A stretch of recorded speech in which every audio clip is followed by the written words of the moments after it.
Nope, I get it. Mhm. Oh, and that sounds like our time to start. So I'm going to turn it over to you to do all intros, and then we'll go into it. And the beauty is it's recorded. So if anyone wants to see it later on. Excellent. All right. So thank you, Michael, for this. My name is Mark Langley. I'm the CEO and founder of the National Public Safety Drone Donation Program. We're really happy you've been able to attend this webinar. Michael's got a lot of good information. Just want to give you a bit about our foundation. Our foundation is geared, our mission is to help public safety, especially underfunded public safety, receive drone technology, whether it be drone hardware, software, training, whatever the case might be. We're here to help you. And Michael's going to help you find the money. One of the things what we like to let people know is, first of all, we want to thank you for your dedication and service within public safety. We can't thank you enough. It's a hard enough job being in public safety, but when you don't have the funding to get the tools to help save lives, it makes it even harder. So we really, really appreciate what you do, and I'm glad you're spending the time with us. If you do have a drone program or are looking to start a drone program, please keep us in mind whether you get funding or you're independently funded. We have partners that will guarantee best possible pricing and or match best pricing, plus they donate 5% back to us. We also work with STEM programs. So if you have old drone technology that you'd like to recycle, if it's not good enough for public safety, we can put it in the hands of kids that are going to benefit from that technology immensely, because they'll be able to crash them, rip them apart, and learn how to fly them. So that's what we do. So keep us in mind when you're ready to buy hardware, when you're ready to get training, whatever it is. If we can help you, please reach out to us. We're more than happy to provide that service if we can. At this point, I'm going to turn it over to Michael. Michael's got some great information about where the money is, how to find it, how to write a good grant. And Mike, here you go. Thanks, Mark. Welcome, everybody. My name is Michael Azamore, and I own a company called Dynamic International. What we do is we specialize in putting together grant strategies to help agencies figure out how to play the grant game and how to tap into funding that's available, but a lot of times isn't even known about. And so today, I'm going to share with you information that's going to help you play the game of grants and open up the opportunity to over $700 billion. That's billion with a B. People will be coming in as we go. The good news is this is recorded. So, and we'll make sure to get you a copy of it. So what I'm going to do is I'm going to fire up my presentation here and get started. I take questions at the end, so feel free to use the comment box or the chat box at the bottom and type in your question. You also have the option of raising your hand by using the what is it called here? I'm Senior Moments expressions icon, and allow you to choose to raise your hand, but I'll take all questions at the end. So right now you should see my presentation, which is grant funding assistance strategy for members of the NPS-DDP. And to explain what this is I created my company in 2007 and really launched our strategic grant funding assistance. And really, I was doing it all the way back to 2002, 2003.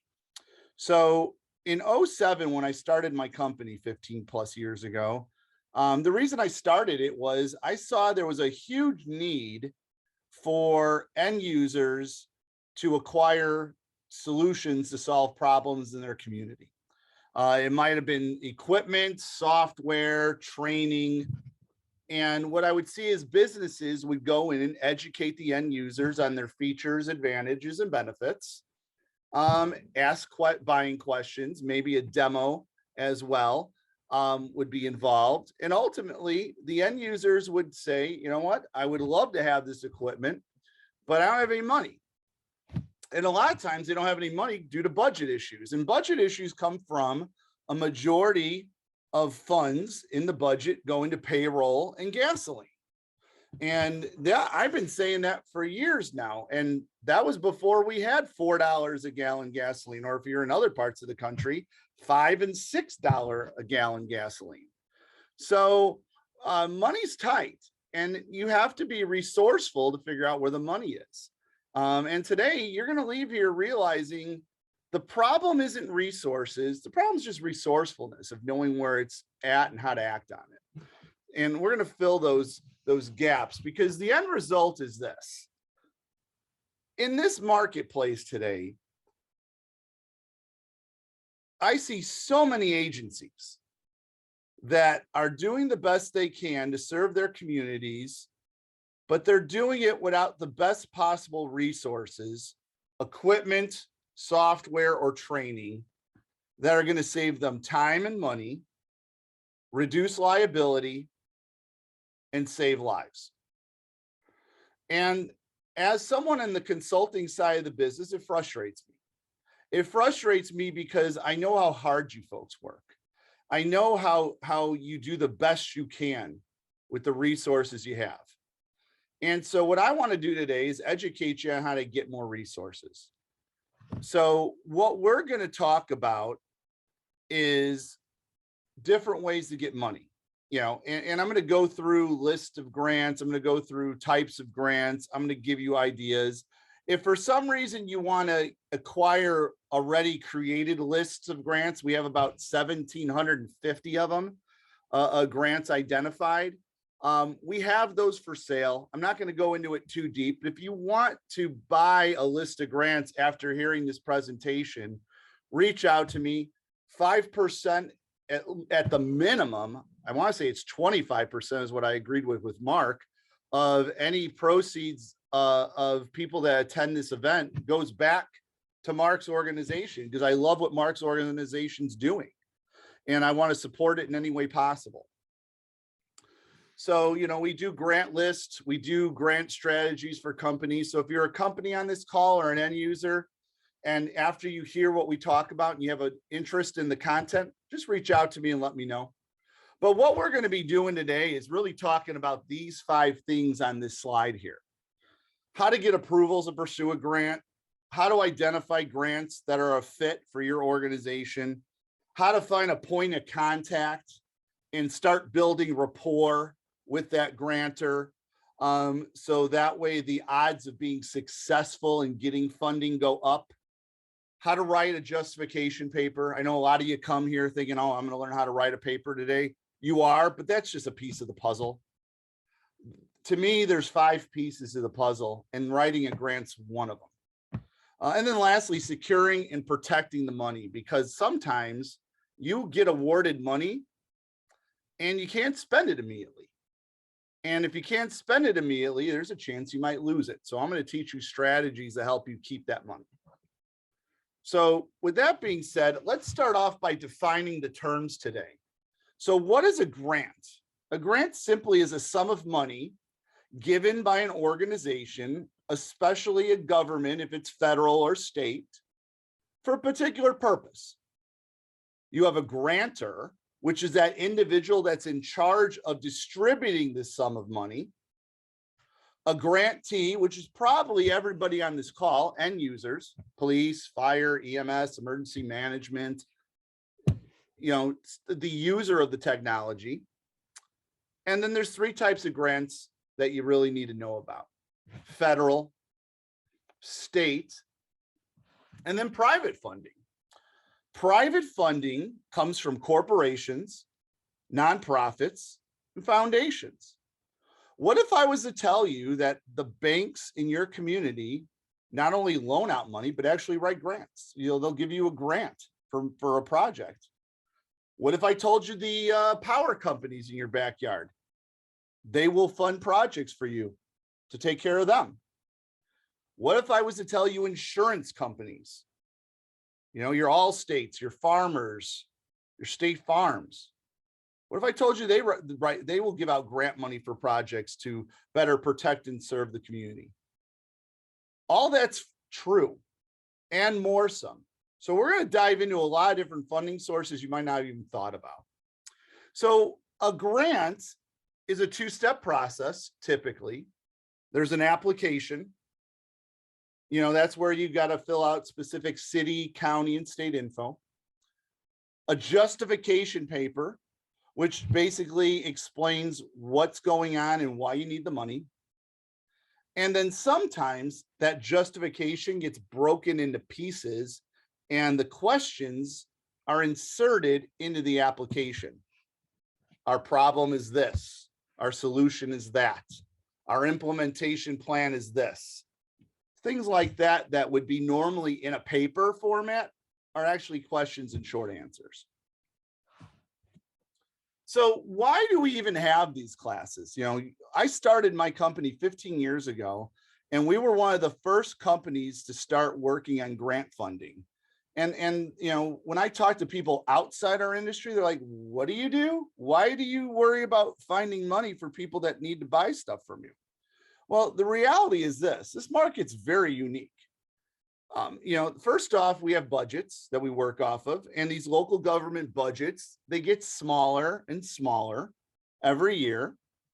Usually it's economy, the real estate market, which is starting to turn again, tax revenue from businesses. I mean, we've had a lot of businesses shut down in the last 2 years. You know, inflation is playing a role now too, causing a lot of issues. Supply chain issues are affecting our economy. Lots of things play a role in this. So because of this, these budgets are tighter. And then I mentioned earlier, 90 to 98% of your budgets go to gasoline and payroll. So that's a problem, and that affects what you can and what you cannot buy. Then you have elected officials. Elected officials want to say more now than ever on what you buy. A good example is Governor Newsom in California just signed into law recently that you have to get approval from city council on certain types of military equipment. I put military equipment in air quotes because one of the things that's listed is drones. And the drones you use are not military drones. But at the same time, that's the way the law is written in California. So in California, you're gonna have to get approval from everybody. But I see that across the board, and I've seen it for over 10 years. So you need to be prepared to get elected officials on board. And we'll even talk a little bit about how to do that in some later slides.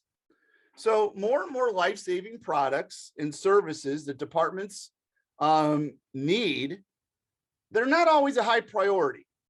And it's not because they're not important. A lot of times they're not used every day. A lot of times there's other things that are used every day. Like if the special operation team needs X, but the agency needs an upgraded copy machine, that copy machine's probably going to take precedence. Not because what the special operations teams doesn't need, but the budget's the budget. And if they're using it every day, they're going to consider that more of a priority. The higher the cost of the product. I mean, drones range in a lot of different price ranges. I've seen drones in the low hundreds to low thousands. I've seen drones in the high tens of thousands and even in the six figures. So it's a wide gamut of pricing. And the higher the price, the harder it is to get the approvals, because that's a lot of money for one thing. So the end result is these products get bumped from the budget each year. And local agencies now more than ever have to be prepared. I mean, my God, you know, you heard, you know, what was it, over a week ago, we had the incident on the New York subway. You know, before that, we had a lot of civil unrest in 2020 and 2021, shootings, you know, then you take just natural disasters. They're talking about this summer being some of the worst fires, you know, brush fires in the Midwest, and on the West Coast, the wildland fires. These are all things that are going to play a role in preparedness. So to attain this high level of preparedness, budgets need enhancement, and they need enhancement through grants. So if you're a business, you have this issue. It's a long purchasing process. You know, the fact of the matter is, from a sales lead to a conversation with the end user, to getting product information to that end user, to doing a demo, either virtual like we're doing today or face-to-face, creating a quote, that has to get submitted to elected officials more often than not before it can move forward. They get the green light, they apply for the grant, they write the paper, they submit, they get awarded the funding. And I'm making those last 4 points sound really small, but those things could take 6 to 8 months. So the reality is this: we have to have a plan.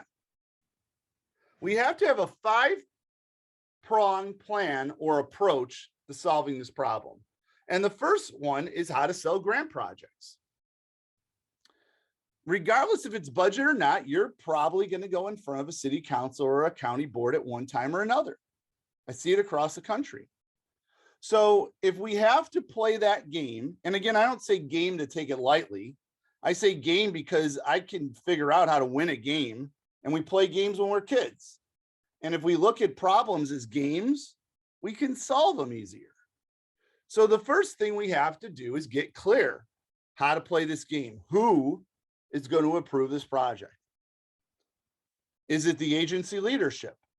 Probably there's going to be 1 or 2 people there you're going to have to sell on a project. City council. Odds are an elected official is going to play a role in your success or failure with getting this funding for this project. If you're in a county board. If it's a regional project, then there's a regional board. If it's a state project, you have state administrators. Somebody is going to be on that in this game. And I like to look at it as a chess game. These are all pieces on my chessboard. How many pieces do I need to have on my chessboard? So first thing is get clear. You want X, get clear on who's going to approve X and start bonding with them and start selling them on the project and start swaying hearts and minds. Now understand why you have these chess pieces on your chessboard. Taxpayers pay public safety personnel salaries.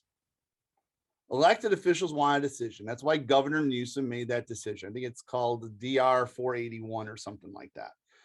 You can look up Gavin Newsom or Governor Newsom military equipment purchases, and it'll come up in Google.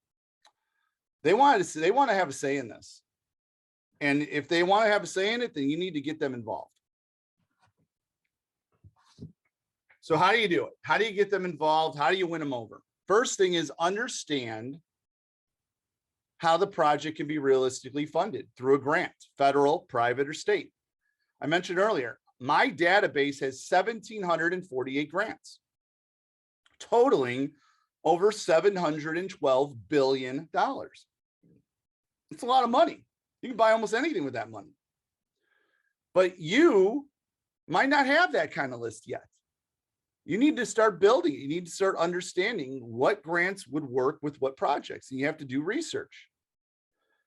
Once you have understand the grant and how it works and how it fits, you need to now show your leadership or your elected officials how this project is going to save the community time and money. And they kind of go hand in hand. Saving time means saving money because we're all on an hourly or salary-based responsibility. Reducing liability.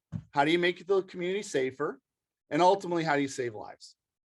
So you're going to need to know the ins and outs of how that project's going to do that. And if you're an end user, leverage the relationship with the supplier.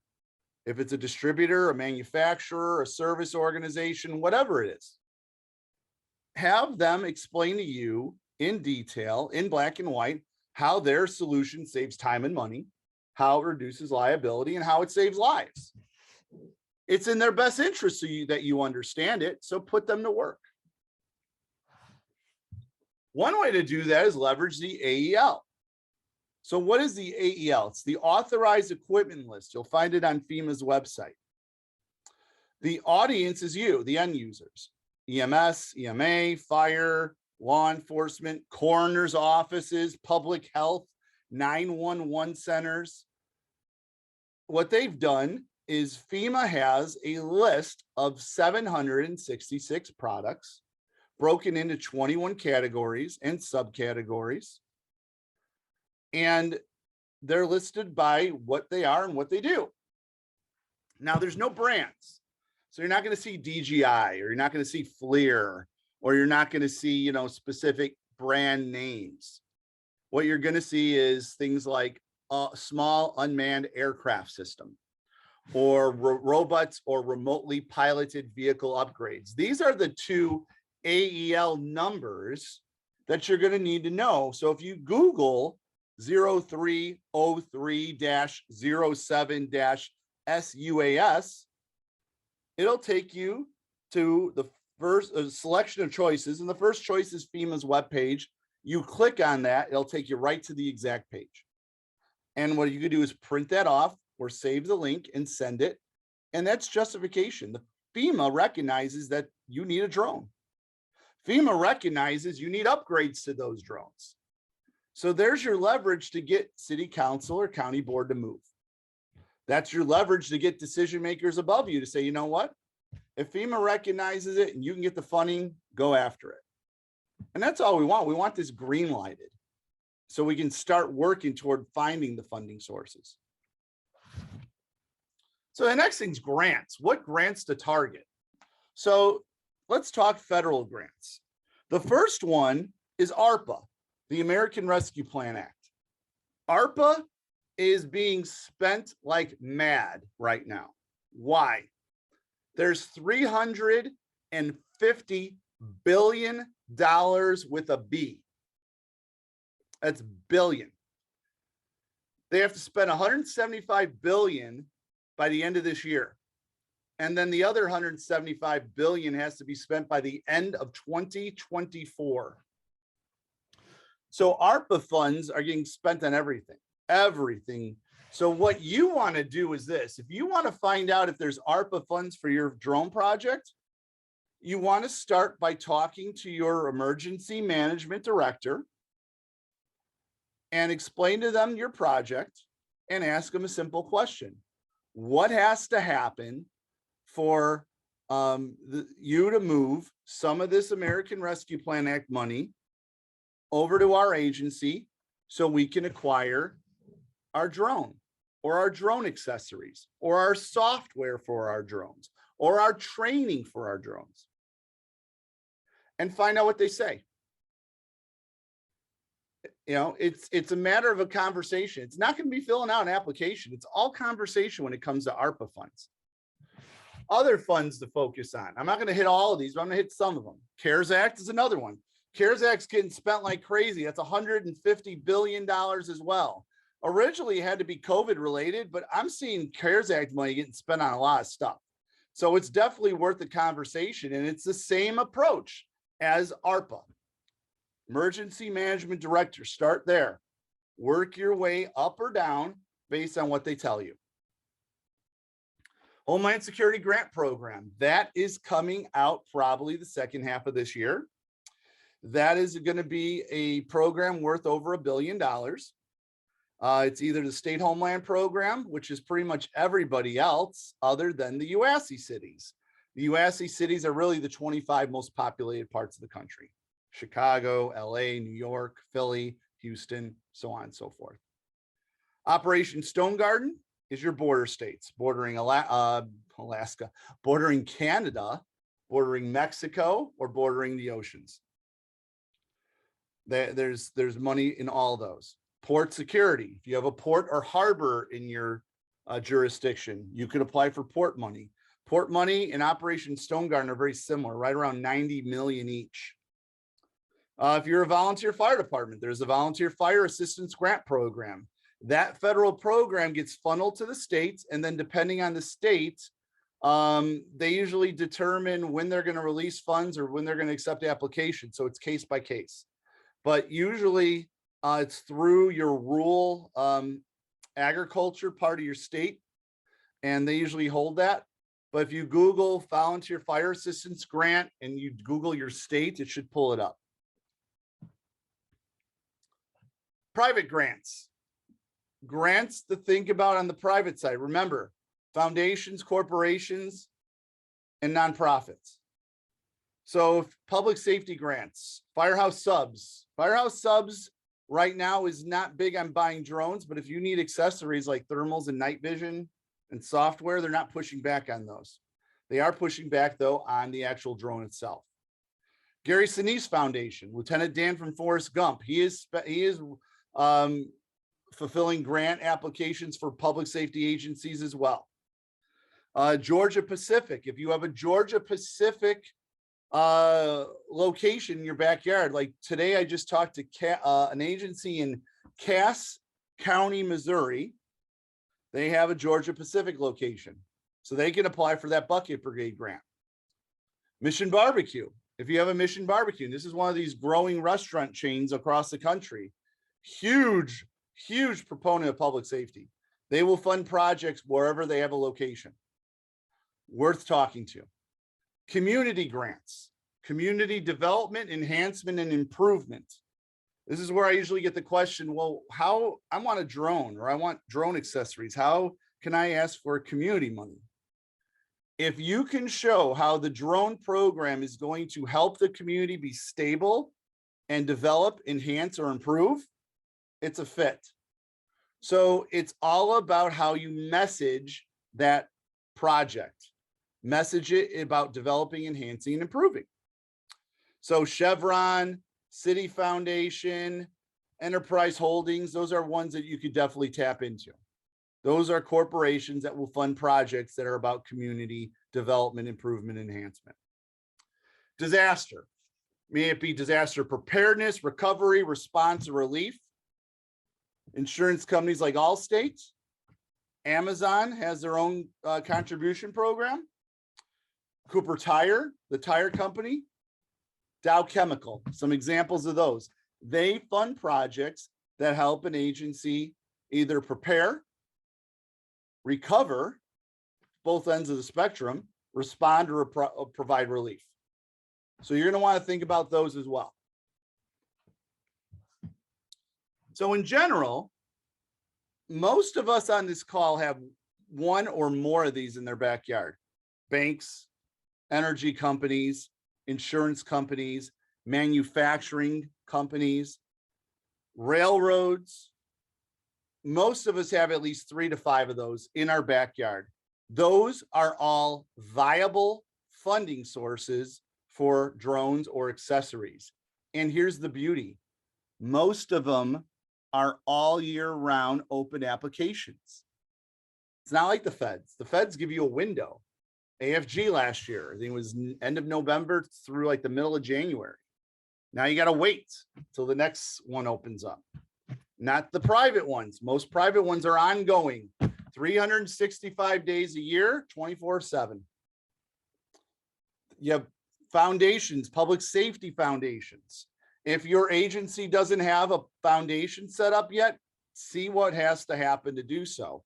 These foundations will raise money for your agency.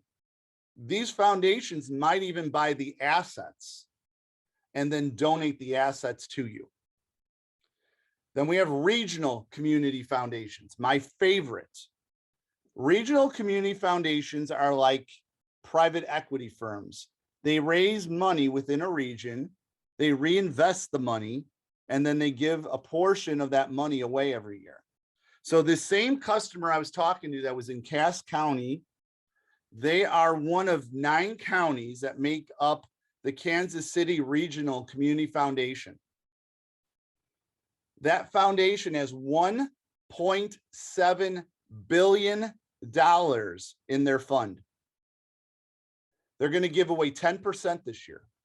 That's $173 million for 9 counties in Kansas City, Missouri area. Think about that. If you're a fire agency, most of you get really excited about the AFG grant. Great grant, don't get me wrong. I'm a big believer in it. They do a great job of educating. Last year, $330 million in that grant for 50 states and 9 US territories. Kansas City Community Foundation, 9 counties, $173 million. Which one sounds a little more exciting to you? To me, it's the second one, that Kansas City one. There's 750 community foundations across the country. There is money everywhere. It's just most people don't even think about these sources. These sources are available tomorrow or today, if you have time to call today. State grants. Justice assistance grant, if you're a law enforcement agency, it's a formula grant based on crime and population. Very competitive. A lot of people want a lot of things and they want to buy with that money. So it's just keep in mind, it's a competitive grant, but it's one to target. If you're looking for a rural fire service grant, rural grants are for populations of 10,000 or less, then the Rural Community Fire Protection Grant Program is a great one for you too. Again, find out where the state grants are located by Googling state grants for police or state grants for fire, or Illinois, where I'm located, Illinois state grants for fire, or Illinois state grants for police. It'll give you listings of where the grants are within the state. So 3 is your role in building rapport. Build rapport with these grantors. Don't just submit an application and a justification paper. One of the things that's frustrated me about how federal grants are laid out and explained is they just are like, okay, you fill out a piece of paper here, you write a justification, you send it in. Grants are about relationships. So what I teach and what I recommend is you build rapport. You have a conversation with these grantors. You remember, the thing you got to remember is every grant has a point of contact that oversees it. And their job is to answer your questions, review your application, read your justification paper, and cut you a check. That's what they do. They're important because their job is to make sure the money's spent. So a grant's established and money's put in the grant. Once it reaches that point, it's not, I don't know, are we going to spend this money? If a grant is set up and funds are put in the grant, they're spending it. There's no question about spending it. The responsibility of spending it on sound and viable projects is the point of contact for that grant. They understand the mission of the grant. They understand the mission of the grantor, who they work for. Their job is to help you. They want you to be successful in getting funding. They just want to make sure that you're not asking for something that doesn't make sense. So think of it this way. Some of you might have played baseball when you were a kid. Some of you might still be baseball fans. But baseball has a rule book. And the rule book tells you how to play the game. So let's talk about a strike zone. So if you read the rule book of baseball, a strike is a ball thrown over the plate, higher than the knee, lower than the shoulder. If you've watched or played baseball, every umpire calls the strike zone in their own way.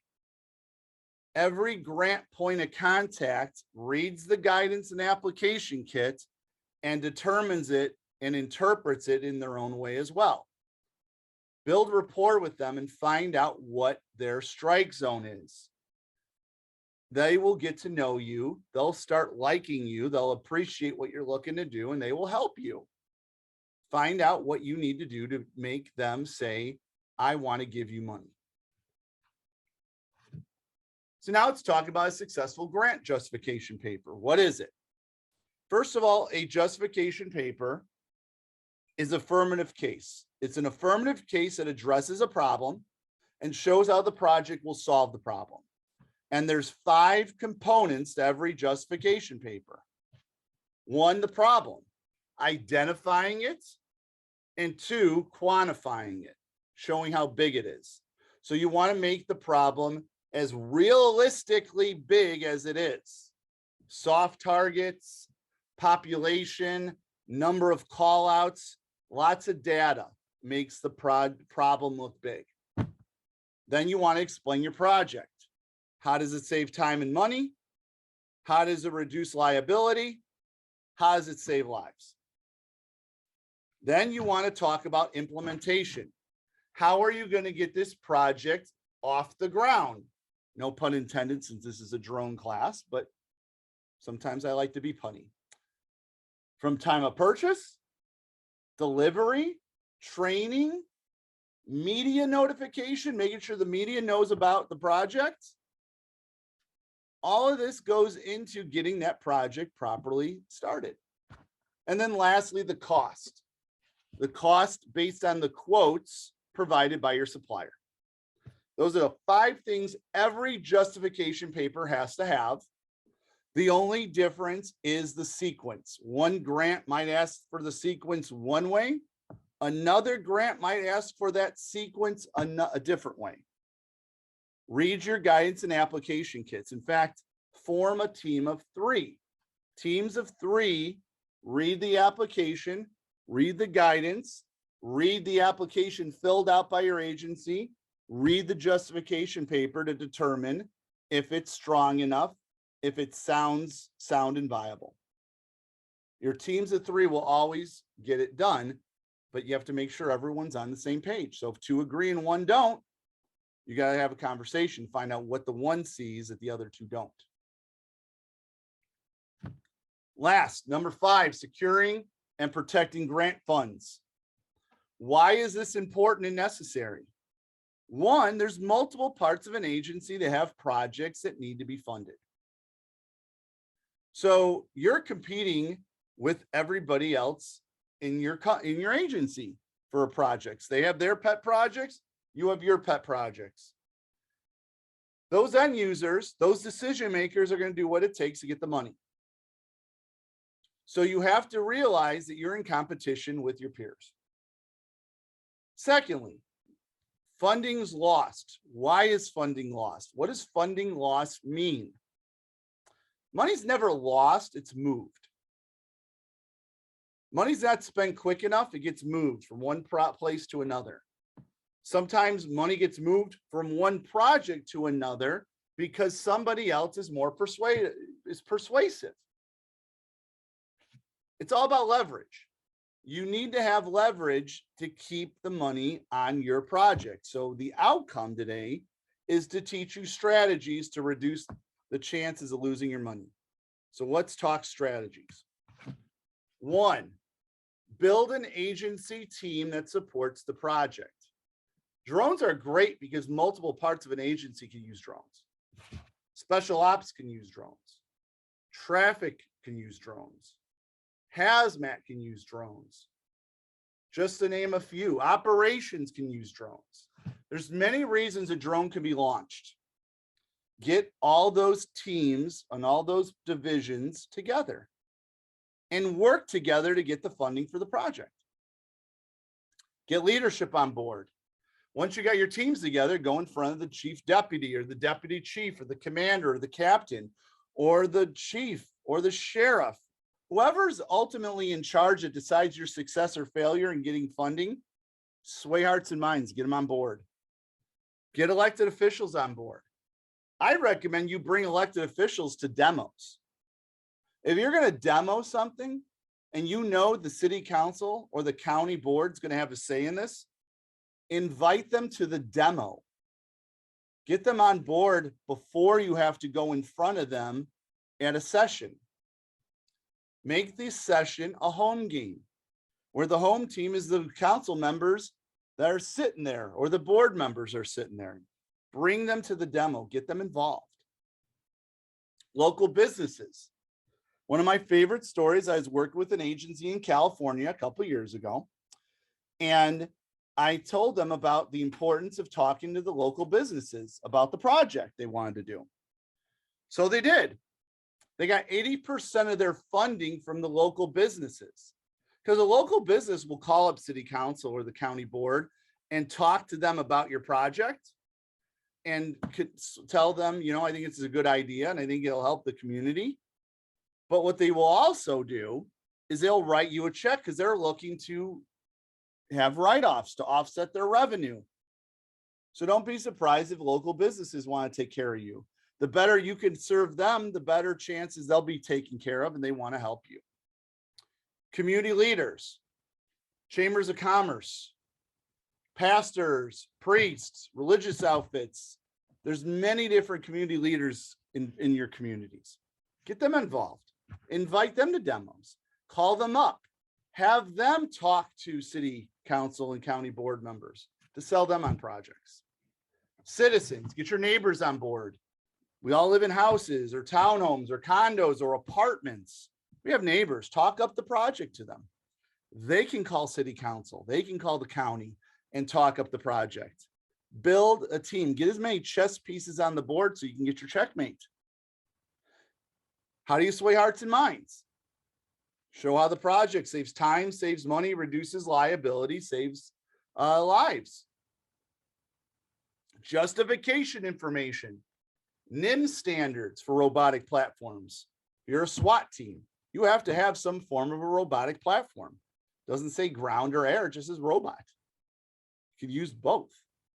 If there's certain certifications or qualifications that you have to meet, may it be the cameras, may it be the technology on the drones, whatever it is, leverage any certifications that say we have to have a drone with X, Y, and Z, or else we don't meet different standards and certifications. Agencies will do more to avoid liability by making sure all certifications and standards are met. So grant assistance. What can we do and not do to help? So here's what you have to realize, the do's and don'ts. If you're an end user, you can write a grant application out. You can write a justification paper out.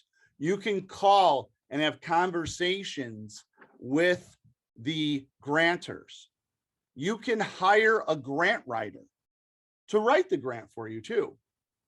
What you can't do is you can't plagiarize someone else's application and justification paper. They will be found out. You will get in trouble. They'll get in trouble. The manufacturer that is involved in the process will get in trouble. You cannot have the manufacturer write out your grant. If they write out your grant for you, that is collusion. They are getting in trouble as well. So what you can do and what you can't do, you have to know. You have to know where does the line and stay on that right line, the right side of the line, if you will.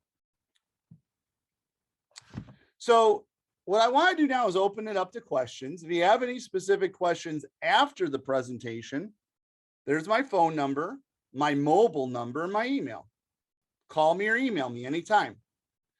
If you have any questions now, I want to stop the screen share, open up the questions. I will also be happy to go back to any slides if you want to take a screen capture or a picture of them. I don't give out the slides though, but you will have access to this video anytime because Mark's going to make sure it's distributed and it'll be available to any members that couldn't attend today as well. So if you have questions, feel free to ask in the comment section, or it's a small group, unmute yourself. Love to hear what you have to say and answer.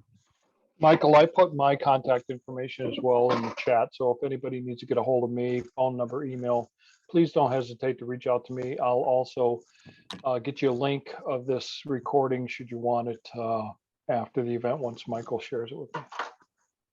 Yeah. So does anyone have any questions about specifics of their project or specifics of the grant process? Or maybe something I went over a little fast because sometimes I do talk quicker than I want to. But I'm happy to stay on and answer any questions you might have.